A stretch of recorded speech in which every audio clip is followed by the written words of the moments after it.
2024 Safety 21 University Transportation Center DICE Transportation Fellow.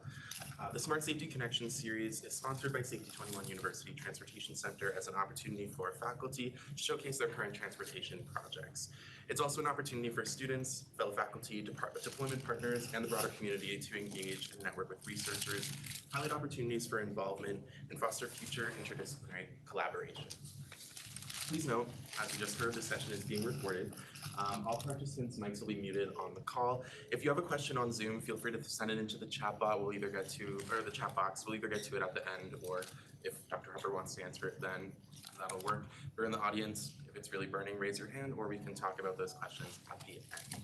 Now, I would like to introduce today's speaker. We have my former professor, Dr. Corey Harper. He's an assistant professor of Civil and Environmental Engineering at Heinz School of Public Policy at Carnegie Mellon University.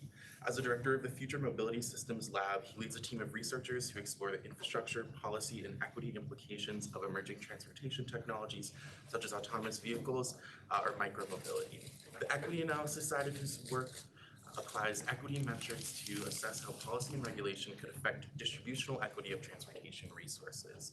The modeling and simulation side of his group is focused on incorporating new mobility models like e-commerce and micromobility into regional traffic demand models to promote better long-range planning of the transportation system. Dr. Harper is a recipient of multiple Mobility 21 Research Awards and a Pennsylvania Infrastructure Technology Alliance grant, and is a young member of the Vehicle Highway Automation Committee. He's also an associate editor for the Journal of Transportation Engineering, and before becoming a professor, Dr. Harper was a consultant at Booz Allen Hamilton, helping the US DOT and DoD with integration of connected and automated vehicles. Now, please help me welcome Dr. Harper as he tells us about his University Transportation Center project, advancing towards a smarter and more sustainable transportation system. Thanks a lot, Wesley, for the introduction. It's great to be here today. It's nice to see a lot of you all in here. Like Wesley said, my name is Corey Harper, and I'm an assistant professor in civil engineering. So I'm jointly appointed. I'm in civil engineering and also the Heinz Schools of Information System and Public Policy. And today I'm going to talk to you all about my research. I'm going to share a few research projects that were funded by Mobility 21, now Safety 21. And I'm going to talk to you all about how we can transition from the transportation system that we have today to one that's more smarter and more sustainable.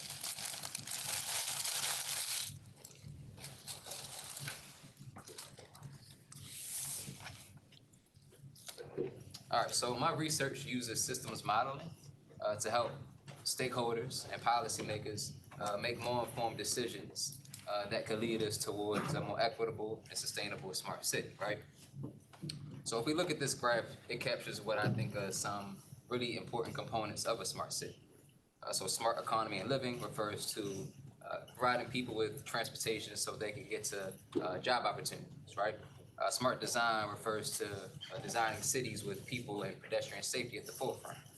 Smart mobility and environment refers to improving congestion and reducing emissions in our transportation sector. Smart governance refers to those policies that shape the sustainability of our transportation system, right? And today I'm going to walk you through how my research can help us transition towards this smart city. So if we look at this chart, it shows you all of the major components of the transportation system, right?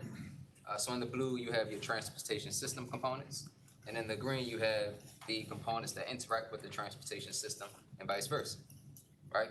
So what my research does is it looks at the links between these components. So for example, my research on automated freight helps us to better understand how platooning technologies could impact traffic congestion.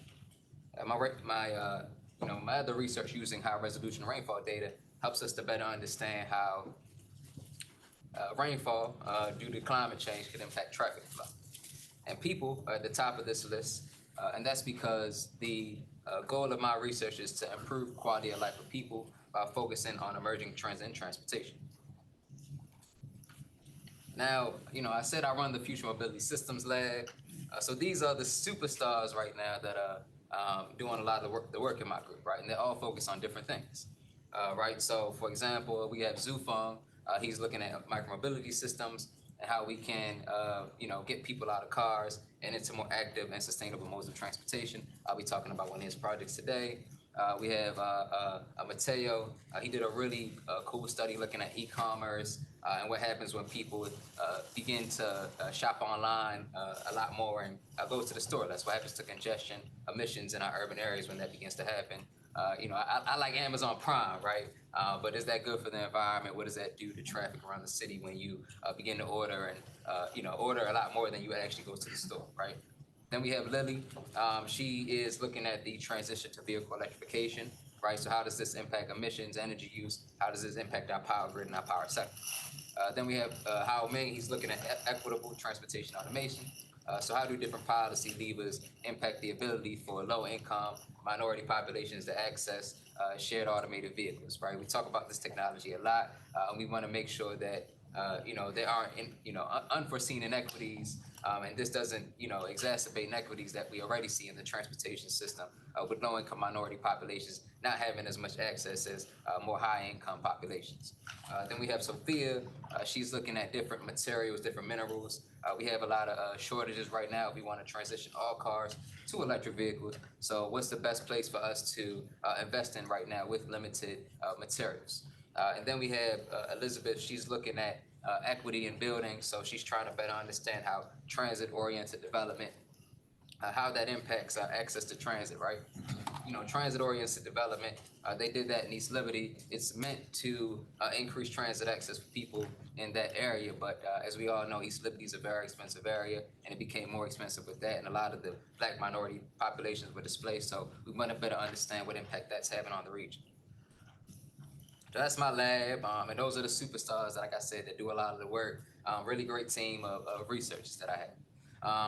So in terms of today, I'm going to first talk about an introduction. I'm going to give you all an introduction to robocars, how they can change the way we envision our cities and communities. And then I'm going to talk about a study that we did where we published a study looking at private robocars, how they could impact parking, emissions, congestion in our downtown urban areas. And then after that, I'm going to discuss some of my micromobility works. Micromobility are your shared bikes, your shared scooters. And I'm going to talk about a study we recently published in this area. And finally, if we have some more time, I'll talk about some other emerging trends in transportation that I'm also looking at today. So if we look at this graph, right? So on this graph, on the y-axis, you have the number of deaths. On the x-axis, you have the years, right? From 1975 to 2022, right?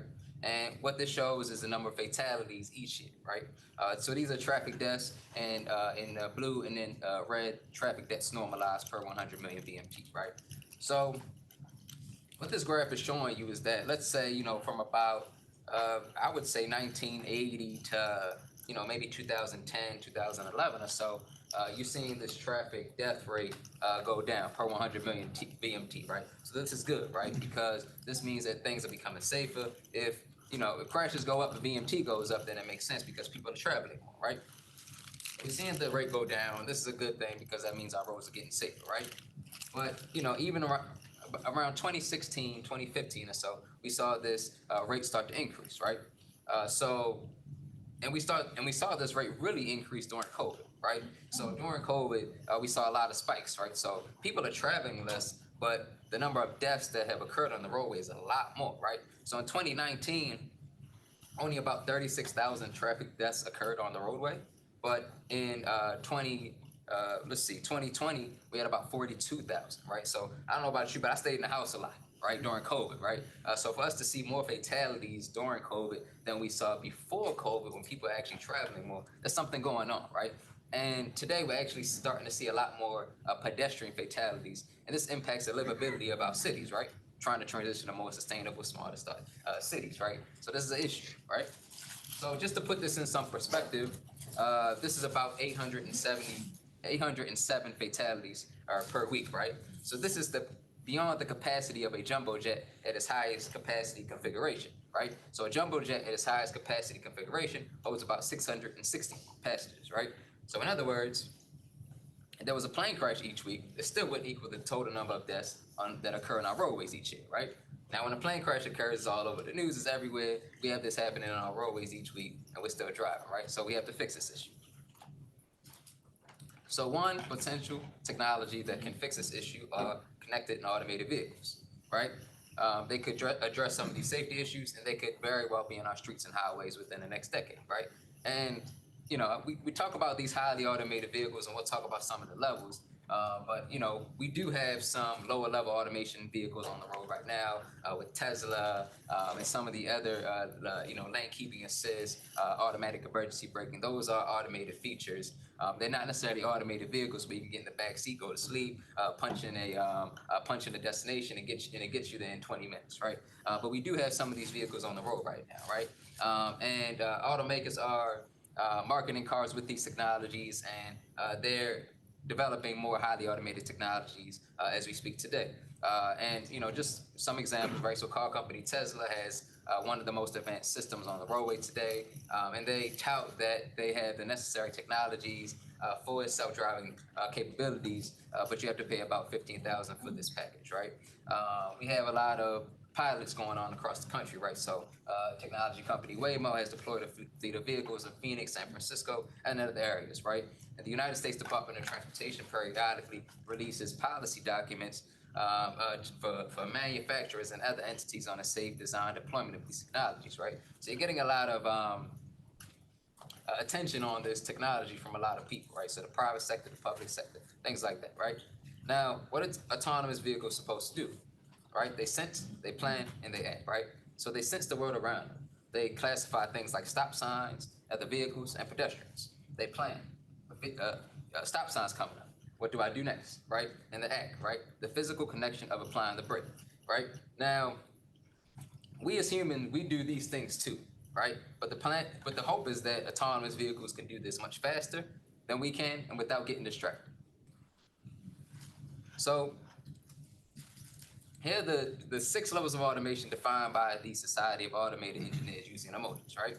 So the smiling emoji is tasks that are going to be done by the human. The robot emoji are going to be tasks that are done by the robocar, right?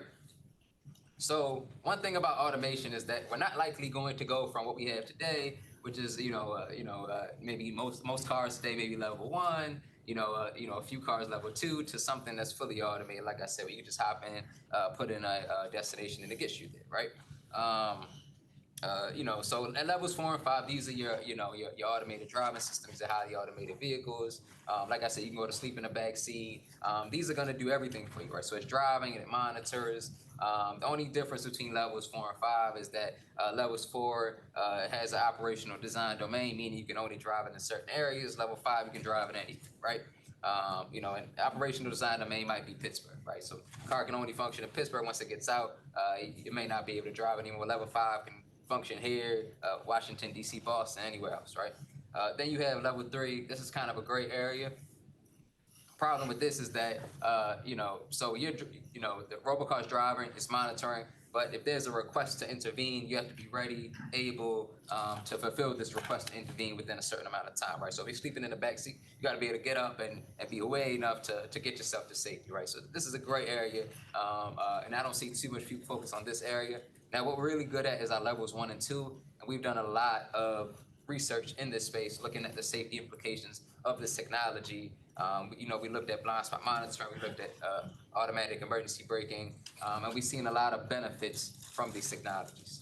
Now, today I'm going to focus on our levels 4 and 5 vehicles. So like I said, these are vehicles that anybody can hop into, regardless of age, ability, and get from point A to point B safely.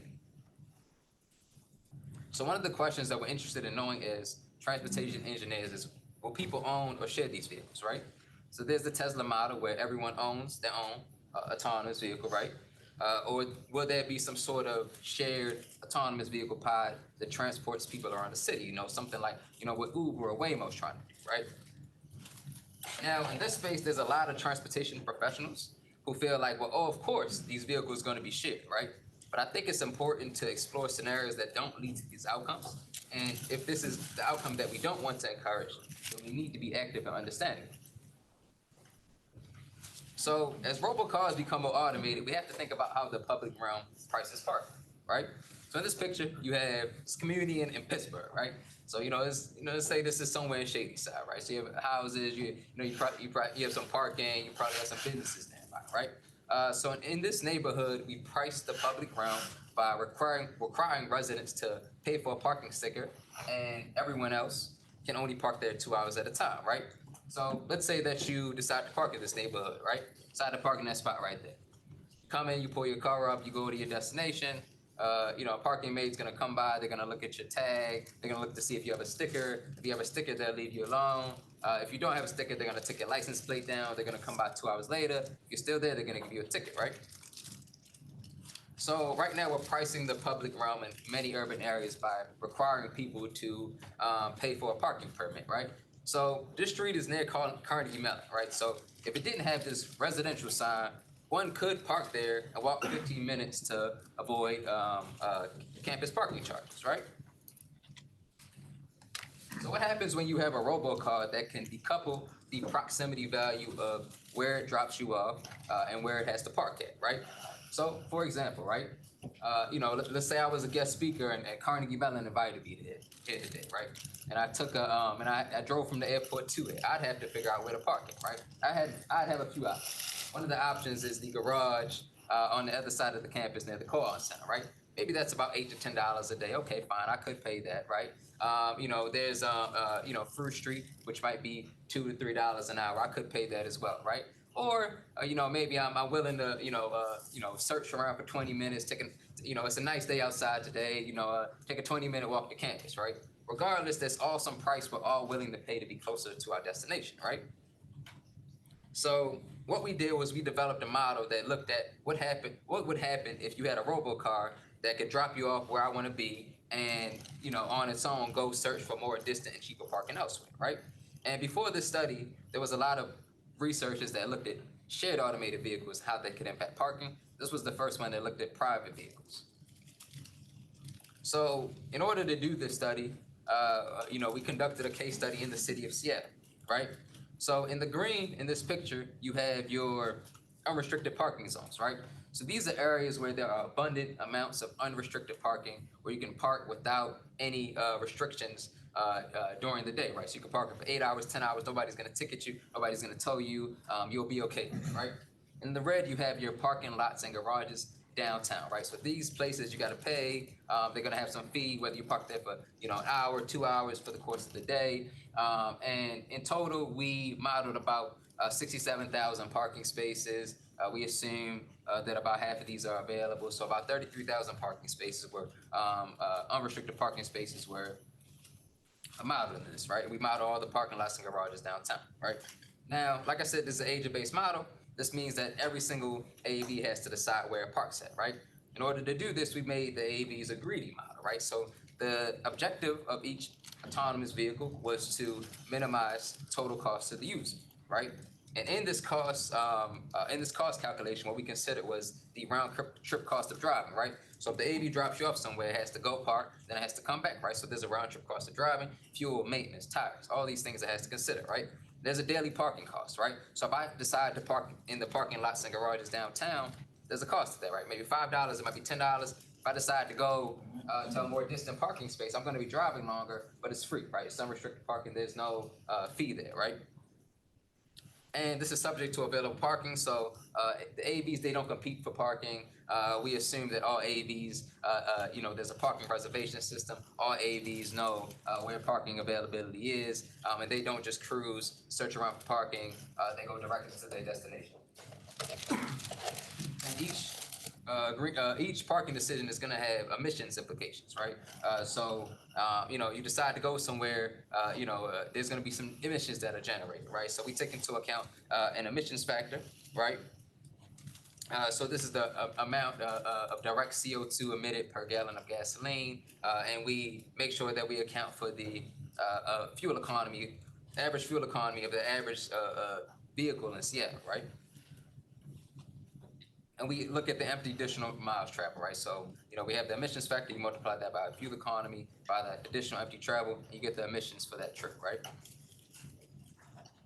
All right, so in order to visually demonstrate parking decision by the autonomous vehicles in this model. We place a single AV downtown. So when you see the star at, this is where the AV starts at, right? And what the AV does, remember, the objective is to minimize total cost of user, right?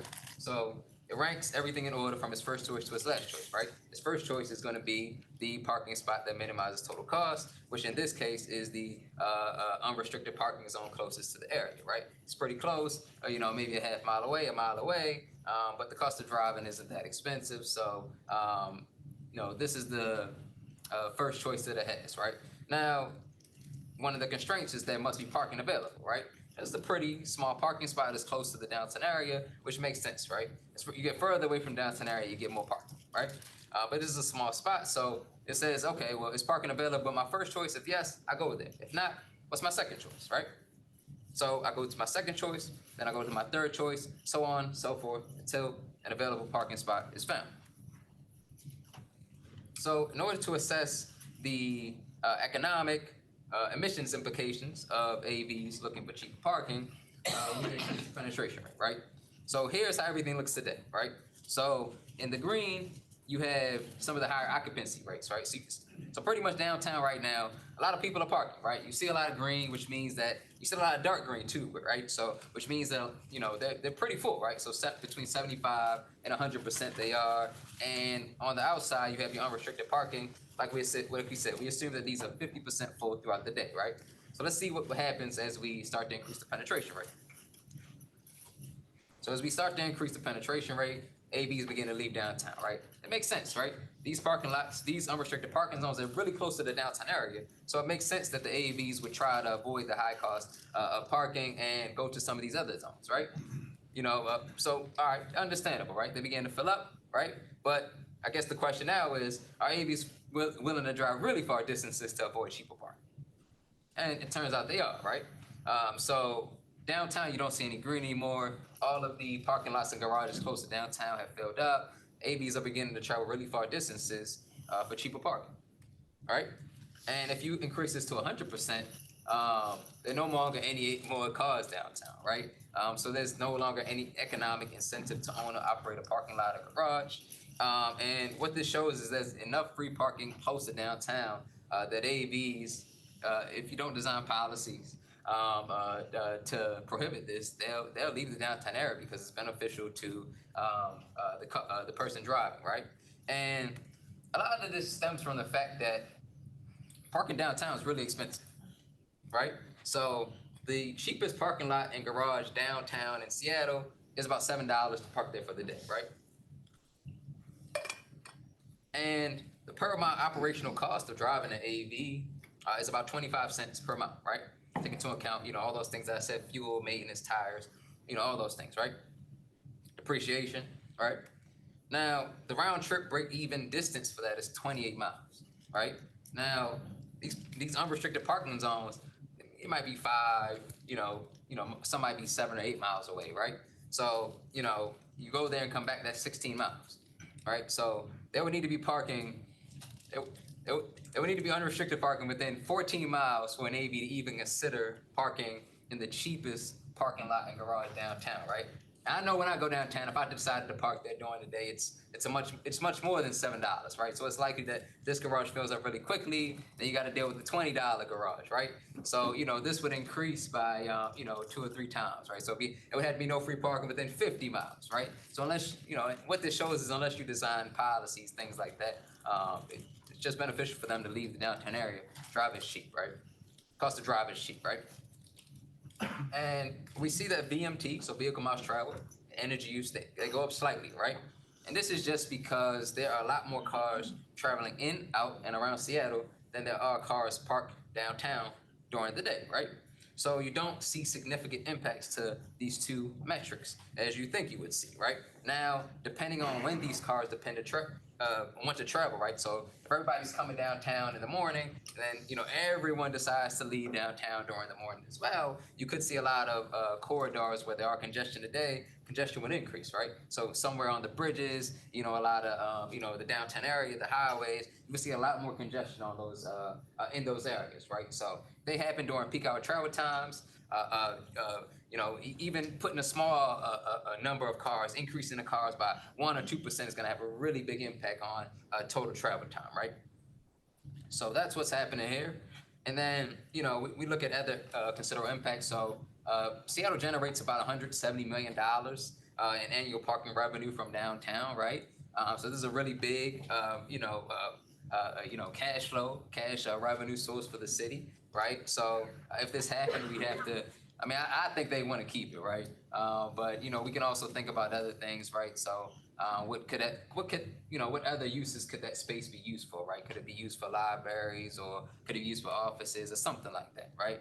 Or do we want to just make sure that we're generating this revenue for the city and charging people to park downtown? So yeah.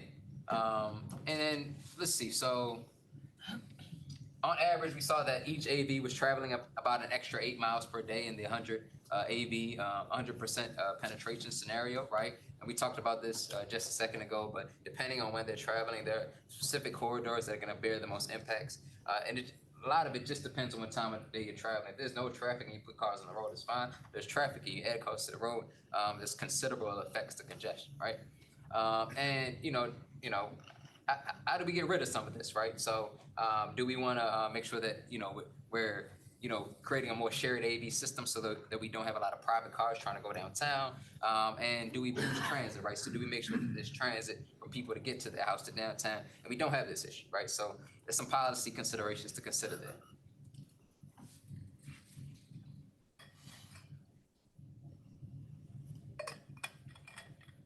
All right, so my next project talks about, or it looks at micromobility, right? So shared bikes, shared scooters, and we have a shared bike system here. It's called Pogo. They just rebranded it. It used to be Healthy Ride, but they just rebranded it. They have electric bikes now. I know Pittsburgh's really hilly, so I don't know if you all have gotten a chance to ride it, but I have, and the electric bikes, I think they're really cool going up a hill. It's actually not that bad, right? So, I recommend checking it out one day and getting some exercise. And we do have a shared bike system for you to get from different places around the city. So this was this was actually my first Mobility 21 project. And we wanted to, start to look at, what are the impacts of replacing short car trips with micromobility roads, right? So if you were to do this, what are the impacts to congestion, energy use, things like that, right? And we're trying to get people out of, like I said, out of cars into more active modes of transportation, right? So, like I said, reimagine the way we envision travel throughout our region, right? This is one way, right? And a lot of the motivation from this project comes from study that I read on NRIX, right? So I was reading this study one day. I think it was the Smart Mobility Connection. Stan used to send it out. Karen sends it out now. But this study came up, right? I was trying to think of what's gonna be my first project. I was struggling, right? Then I saw this, right? I said, it said trips between 0 and 3 miles. So those are short distance trips that could be replaced by bikes, scooters, etc. It said that 50% of trips in urban areas could be replaced by micromobility modes, right? And I said, man, that's a lot, right? Because when I travel at 5 p.m. I get in the traffic, right? And I'm angry, I'm upset, it's all this I'm sitting in traffic, man. It's not fun, right? So I'm just like, okay, well, man, if we're able to get 50% of trips, so 50% of short trips, so short trips are 50% of trips, right? And 50% of those short trips are done by car, right? So I'm just like, man, if we're able to tackle those, that can have really big impacts to a lot of our urban areas, which suffer from a lot of congestion and air quality issues, things like that, right? And then so I looked at this study, right, and I saw that saw that places like New York, right? So New York has one of the most robust transit systems in the country, right? Even 50% of their short trips are done by micromobility, right? Then I looked at Pittsburgh, right? 50% of our trips are done by a private car, right? So but then I'm just like, all right, well, in Pittsburgh it rains a lot, right? I don't want to ride a bike during the rain. I know a lot of people wouldn't either, right? It snows a lot, right? It's ice outside, right? So how much of this 50% can we really capture, right? So that's the question I had, right? So in order to do this, we combine simulation and data analysis, right? So the analysis side, We looked at household travel data, right? It shows us how people travel around the region, right? We looked at weather data, right? Want to know when it's raining, when it's not, things like that, right? We want, we gather this data. We identify the number of short trips that are done by private cars. We're able to estimate an upper bound potential for micromobility throughout the region once we have this data, right? We have a traffic simulation. We calibrate it, validate it based on observed traffic data. We combine these two, and we're able to get results and impacts to congestion, energy use, emissions within the region, right? Now, in order to identify the upper bound replacement of short car trips with micromobility modes, like I said, we gather this data, travel survey data, weather data, and we're simulating peak hours, right? So we're looking at, some of, the times where there's a lot of cars on the road. We want to see what the impacts are, right? So we look at peak hours. We want to make sure that the trip is done by a private vehicle trip, and it's a short car trip. If yes, short car trip, distance less than 3 miles. If yes, then the trip is potentially replaceable, right? Now we have to look at different trip conditions to understand if it can be replaced, right? So are all trips in the tour less than or equal to 3 miles? Are any of the trips in the tour shopping, picking up, dropping off, right? We looked at those bikes before. They don't have any carrying capacity, can't carry groceries, you can't do a lot of things with that. So, no shopping, not picking up anybody else. You're not dropping off any supplies or anything like that, right? We look at precipitation intensity, so 0.1 inches per hour. So if it's light rain, we assume that, especially in places like Pittsburgh and Seattle, people are going to be used to that. But once it starts to get to medium, heavy intensity rain, people are going to start to not ride their bikes. They're going to look to other modes of transportation. Commuter age, 16 years old. A lot of shared bike companies want to make sure that the commuters of a certain age before they ride the bike. And wind speed, right? This is another safety factor. Wind speed is over 20 miles per hour is deemed unsafe to ride a bike, right? If all these conditions are met, the trip can be replaced, right? Otherwise, trip will not be replaced, right? So what we figure out is that 18% of short car trips can be replaced. So if 50% of trips are short car trips, 18% can be replaced. That means that in total, 9% of trips can be replaced, right? So that means that in total, 91% of trips are still going to happen because they just can't be replaced under these conditions, right? Now, if we relax these conditions, consider something else, maybe, right? But under these conditions, only 9% of trips are going to be replaced. 91% are still going to be there, right? Okay, cool. So our study area, we do Seattle again, and we look at we simulate the whole Puget Sound Regional Council, right? So this is a 5-county region, and it includes Seattle, and we simulate the entire region because we want to capture traffic going in, out, and around Seattle, as well as any traffic that passes through, right? We want to really make sure that we're getting robust congestion impacts. And what we did is we looked at 2 scenarios when doing this, right? So we looked at a 2014 scenario, which looks at the current deployment of bike lanes within the region. And what it shows you is that, and then we looked at a Y scale. So it assumes that there's a bike lane that can take you from point A to point B, point A to point B, regardless of your origin and destination. So there's bike lanes everywhere. They're widely deployed, right? And we consider this, right, because in the 2014 scenario, if there's a bike lane that can take you from your origin to destination, cool. You don't have to interact with the cars. You don't interact with the traffic stream, right? But if you're going to interact with the cars, there's no bike lane that can take you there. We have to account for that, right? So instead of the passenger car going from 1 to 0, it goes to 0.5, right? If there's wide-scale bike lane deployment, everything goes from 1 to 0. That's important because so in traffic simulation, you have 2 things, right? You have your demand model and you have your network model, right? So your network model tells you, speed, capacity, things like that. And then you have your demand model, which tells you how much demand is going into your transportation system, right? So we look at this demand model, let's look at something simple, going from origin 1 to destination 3. There's 1 car going there. If you replace this with micromobility modes, there's a bike lane available. This goes from 1 to 0. If there's no bike lane available, this goes from 1 to 0.5, right? It's going to impact the amount of demand, going to impact the resulting congestion implications, right? So here are some of the results, right?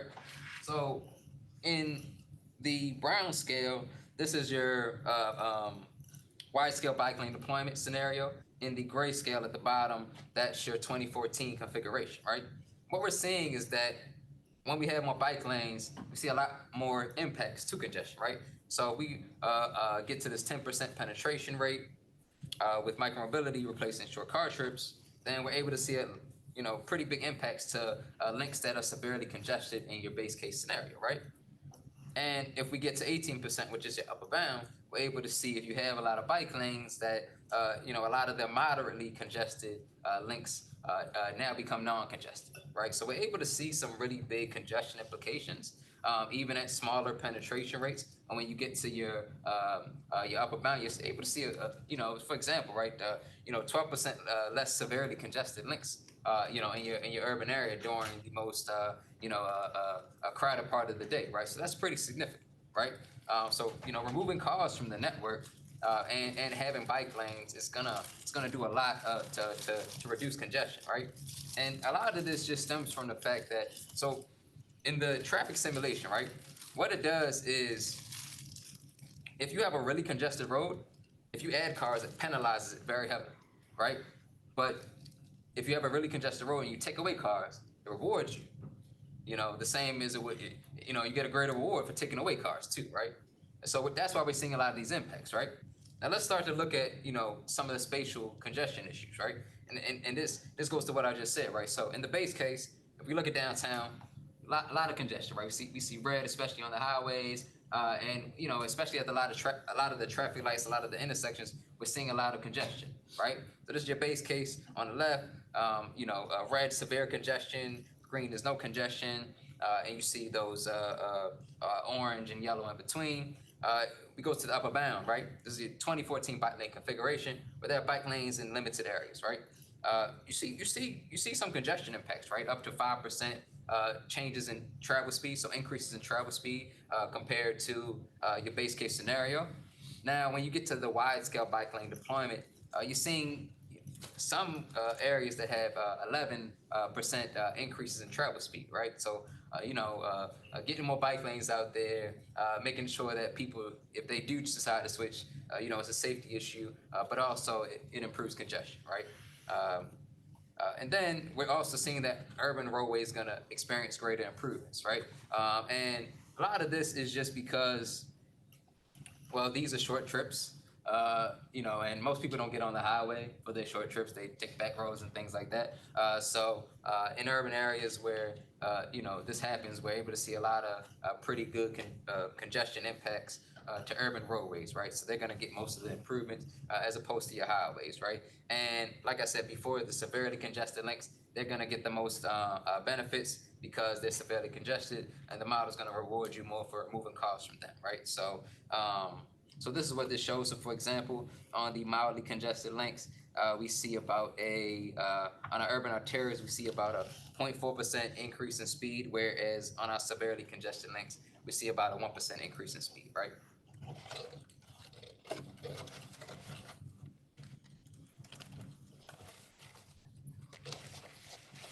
All right, so now this is the upper bound. This is the most we can get to, right?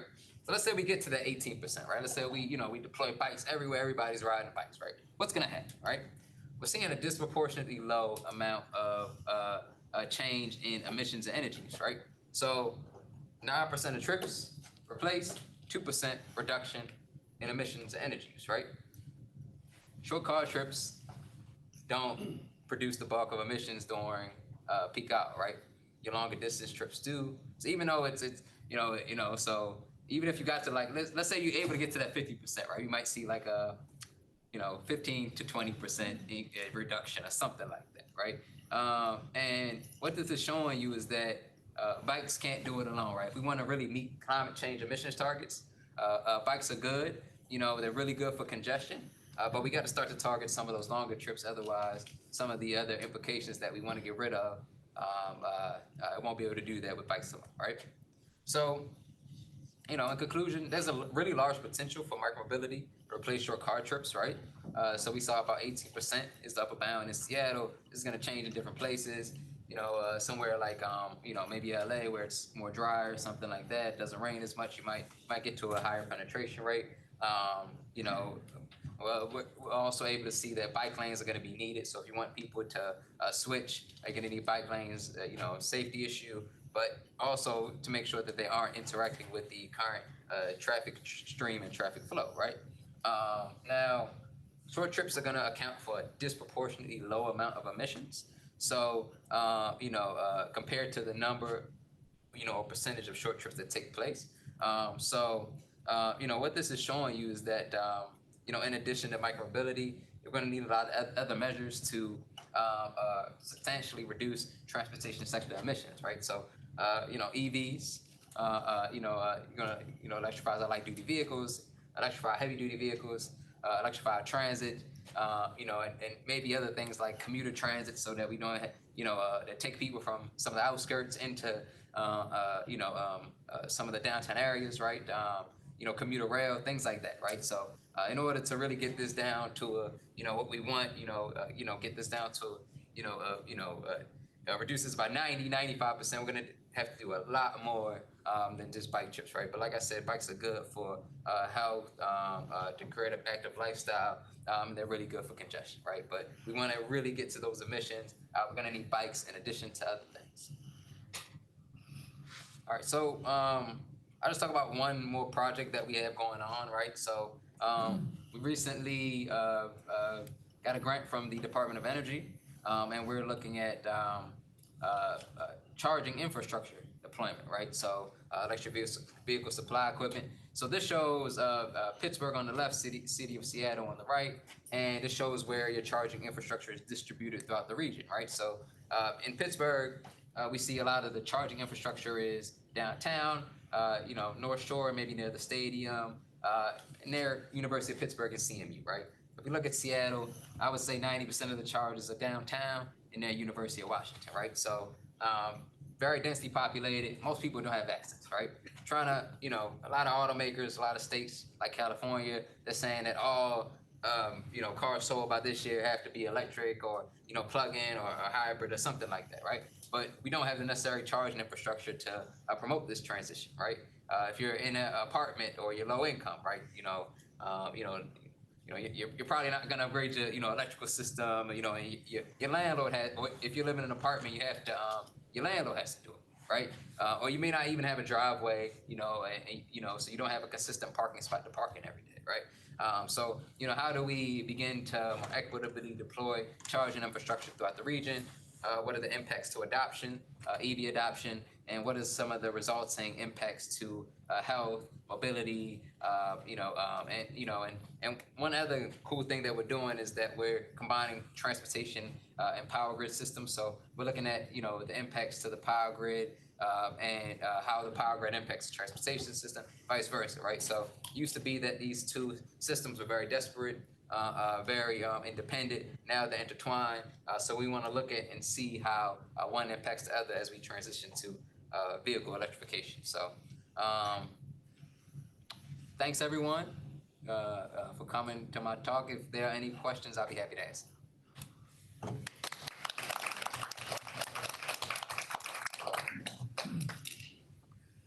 Yes. You mentioned bicycle lanes. I'm wondering, has any city ever tried to kind of convert their alleyways into bikeways?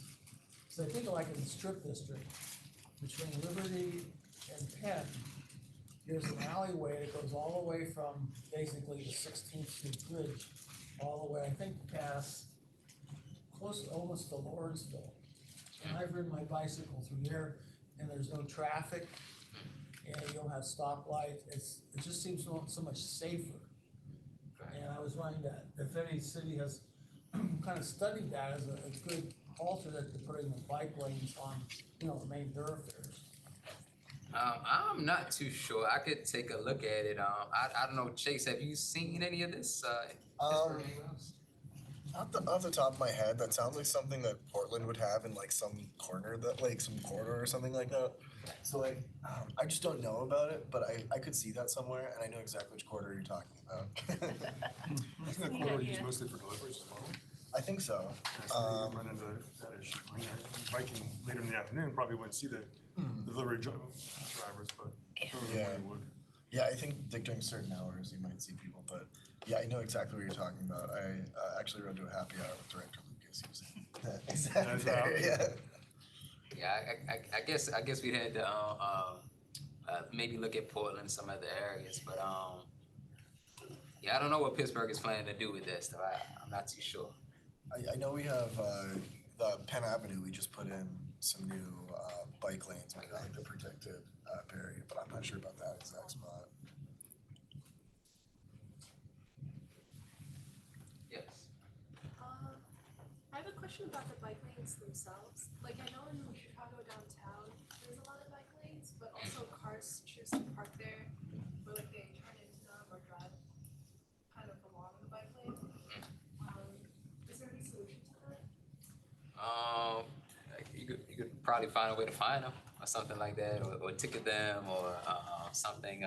Karen, do you? Yeah, actually, this is something, I don't know if I'm inside baseball, so, but actually, the city of Pittsburgh is really interested in this issue of the curb and how the public realm and the curb space is being used. So there have been some, we've been using, the city has been using a partnership with Automotus to use camera technology to help understand which cars are parked on the curb, so illegally or for a long time, like parking in a loading zone for 9 hours and Yeah. never paying a dime, and so the delivery truck has to circle around and around. And so they're looking at what are some other ways to use that kind of technology. So for people who are frankly, not lawfully using that space, so parking a car in a bike lane. Or sidewalk. Or on a sidewalk. And it's such a Pittsburgh thing, is to park a car on a sidewalk and to block people with disabilities or a stroller. And that's not legal. So what are some ways to make the public realm safer using technology as a tool that's privacy preserving? I mean, that's the piece of it too. You don't want some camera like going everywhere. So this would be a camera that would specifically just be looking and only programmed to read and look for license plates, which are public, right? If you want to have a car, you got to have a license plate on it. So, but it's, the technology is there, and now it's about application and price and cost, and hopefully the idea is that it creates revenue for the city, kind of like what you were talking about, so then they can fix those broken sidewalks that cars have been parking on, for example, and do things. So it's a great question, Yeah. actually. It's a If you perfect see question. purple sidewalk, or the purple curb Right. around the city, that's where we have the smart loading zones. Yeah, there's one on Craig Street, there's a few in Squirrel Hill, downtown, Lawrenceville, Shady Side, so, yeah. Places where people have left their cars for 9 hours. Exactly, yeah. Park legally, guys. That's Yeah, park that's a bike lane, all right? Yeah, exactly, that's PSA. I have a question, or is there someone behind me? Oh, no, You please, can no, go. you go, so you first. I have two questions. I was kind of curious why was Seattle chosen? Like, is because the data is more available, or like is it more representative of like major cities, or and second is you mentioned. Well, let me answer your first question, right? So let's see. So Seattle has really good data. So for example, for the parking study, they're the only city I know that they actually did a survey, right? So they went to every single parking lot and garage downtown, and they surveyed the occupancy during the day, right? So we were able to, every single parking lot and garage downtown, we had, how many cars were there during different times of day, things like that. So, that's why, and their MPO, so their Metropolitan Planning Organization, they have a household travel survey, right? So, a lot of times if we're doing a city, we have to use the National Household Travel Survey, but they actually have a travel survey for that region specifically, which allows you to do some cool analysis. And yeah, so your second question, yeah. And my second question is, you mentioned how the addition, improving our bike infrastructure can only do so much in terms of specifically it kind of reduces short trips, but to really have a huge impact on energy use caused by travel, we really need high capacity long distance transit. And what are some of the ways that can integrate like micromobility and high capacity long range transit? So like I know like Port Authority has or BRT has those bike racks which are really good. But like like for subways, how do we integrate them, or like how do we improve the connection between like so like once you take the transit to go from the suburbs to downtown core, how do you travel within the downtown core? Or do you deploy like robo taxis with ODD just within the downtown core, or like what are some of the ways that we could solve that? Well, let's see. So if we want you to kind of get away from like the personal vehicle or just the light duty vehicle and then into more active, transit modes, I guess there'd be some integration that we'd have to do. So, we'd have to make sure that, like there's some commuter bus that drops everybody off somewhere downtown, and there's some subway that maybe there's a shared bike station there. So at least people who are, within 0 to 3 miles can go to where they need to and they're able to. And if not, then they can take, a transit trip, hopefully a short transit trip to another destination, maybe, downtown, Shady Side, or, North Shore, somewhere else. But you'd have to really kind of make sure that there's some integration, and the popular areas that people want to go to where there's lots of jobs and people live, they're able to get there. I think we're out of time, right? Where are we supposed to end? 1:30. Oh, we do have time? Yeah. All right. Can I ask my question? Yeah, go ahead. All right, good. So we met with Chris and I met with a few of our advisory council members yesterday, and one of the questions they asked, and you kind of teased about it at the top of your talk about safety, and is anyone doing analysis on autonomous vehicle traffic incident management data? Like, is anyone doing that? So let's see. So so right now, so Chris and I, we're looking at a number of lives saved from automated technology. So like automatic emergency braking, blind spot monitoring. Right. We're trying to estimate how many lives have been saved by these technologies. Hopefully motivate policy or NHTSA, somebody like that, to make sure that these get into more and more vehicles. Okay, so excellent. Yeah. We'll look to you guys. Well, one of the difficulties are that the autonomous vehicle companies just report incidents. And they Right. don't Not tell the you near misses. how many Near misses. autonomous vehicles Yeah. are out there and how many miles they're driving.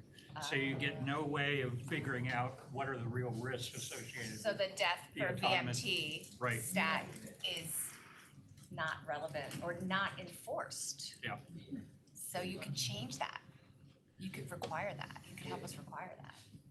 Yeah. We need to talk to the Department of Motor Vehicles in different states where they're piloting. State, it's not national. They're not really national. States No. report the fatalities States, what about, yeah, okay, gathered nationally. okay, thank you. I think that is, so I'm not sure this is the question or like just a research question. I think there is a gap that could be like a future work to do when you say that the parking spot in downtown can be used as a library or something else. And it makes me think about the trade-off that we have between going so far and versus like paying cost. So thinking about the reason that we take a long trip in the first place, the reason that people do that is because they live there, right? So is there a study yet on housings, like spatial analysis of putting housings in the downtown and then like just, because it would reduce the need to go long trips in the first place, yeah. I mean, I get what you're saying. Like, so if you put more, but I guess the thing is like, usually downtown where there's a lot of shops, a lot of jobs, it tends to be expensive. So you'd have to, kind of make sure that is, I guess first of all, it's not just rich, well-off people, buying these properties, things like that. But I mean, you're gonna have, capacity limitations on how much people you can put downtown, right? I have like a friend who live somewhere, I forgot where, but like she usually work in like a museum in it's not downtown, it's like near downtown Pittsburgh, but now she moved somewhere very close. So the reason is mainly because the cost of driving and not just the cost, like just the energy you have to spend in the morning just to go to drive to downtown versus just live there and walk there. I think there is also the cost. Yeah, living downtown also costs more, but then you don't pay much for driving. Right, yeah, I mean, I guess it's a trade-off, you know, I think a lot of young single people would like it, you know, people with families, you know, they might make different decisions, but like I said, I think, you know, we gotta make sure that if we're gonna do that, then it's done, you know, in an equitable manner, and we make sure that it's just not, you know, the people who are well off will get the benefit from, you know, some of that housing if they're gonna do that. All right, go ahead. One more. Everybody doesn't mind. So like, I was, you mentioned how like some of the transit oriented development, like what we have in East Liberty, can kind of lead to displacement of local residents. Are there any remedies to that? I mean, so you have to, I mean, one remedy would, you gotta put in, low income housing requirements, right? So that's the remedy. Now, I don't know how good they did it in East Liberty. I'm not too sure, you know. Have you tried the rent there? It's like, ever seen the rent there? It's crazy. Yeah. Yeah. Yeah, I don't know if they did a lot of it. Doing it in Lawrenceville. You know what? Lawrenceville, they've mandated it. Okay. Yeah, any new development. So that's one way right there. So yeah. Policy, it's policy. So like change on the laws. Yeah, change zoning laws instead of just having 6-unit buildings, build up, increase the supply. Any other questions? Well, thank you, Dr. Harper, for sharing your work today. And thank you everyone for coming to your really thoughtful questions and engagement. This recording will be posted on the Safety 21 Housing page if you want to reference it later. If you're a student interested in getting more engaged with transportation, feel free to join the Transportation Club on Target Connect, and we're actually looking for more officers, so if you're interested in that, come talk to me. And our last Smart Safety Connection series of the semester will be on Friday, December 1st with Catherine Flanagan, so be sure to keep an eye on your emails for that announcement. Thank you.